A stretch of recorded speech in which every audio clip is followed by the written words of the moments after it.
রূপালী বাংলাদেশ বাংলাদেশের একটা leading news paper হবে। আপনার মুক্ত চিন্তার দুরন্ত প্রকাশ, আমি বলবো এটা খুবই ইয়াং মানুষদের জন্য এটা একটা খুব বড় একটা হেডলাইন।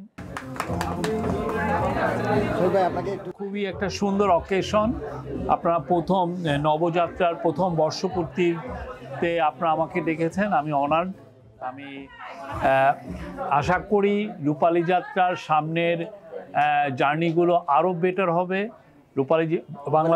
রূপালী বাংলাদেশ বাংলাদেশের একটা লিডিং নিউজ পেপার হবে এবং বাংলাদেশের মানুষ যেটা সবসময় চাচ্ছিল, এখনও চাচ্ছে, সেটা হচ্ছে যে খুব ভালো নিউজ, সত্য নিউজ এবং নিঃসংকোচে উইদাউট ফিয়ার একটা নিউজটা পরিবেশন করা, সেটা রূপালী বাংলাদেশের থেকে পাবে।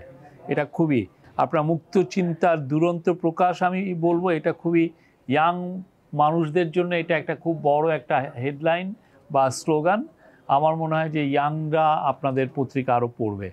আমাদের একটা খুব আমরা এমন একটা সময় আছি যেখানে আসলে মানুষ নিউজ পেপার পড়াটা কমিয়ে ফেলেছে। মানুষ এখন কনজিউম করছে। আপনি যদি গ্রামেও যান দেখবেন যে মানুষ কনজিউম করছে নিউজ ভিডিওর মাধ্যমে, রিলসে, টিকটকে, ইউটিউবে। আমি যেখানে যাই সবাই এটা। তো আমার মনে হয় যে আপনারা শুধু মাত্র নিউজ পেপারে সীমাবদ্ধ থাকবেন না, আপনাদের মাল্টিমিডিয়া আরও বেটার হবে, আরও অনেক বড় বড় ইস্যু নিয়ে তারা ডিল করবে, নতুনত্ব আনবে ভিডিও জার্নালিজমে এবং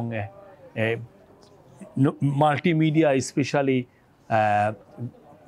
ভিডিও রিলেটেড যে জার্নালিজম, এটাই আপনার লিডিং একটা প্লেয়ার হবেন। Thank you.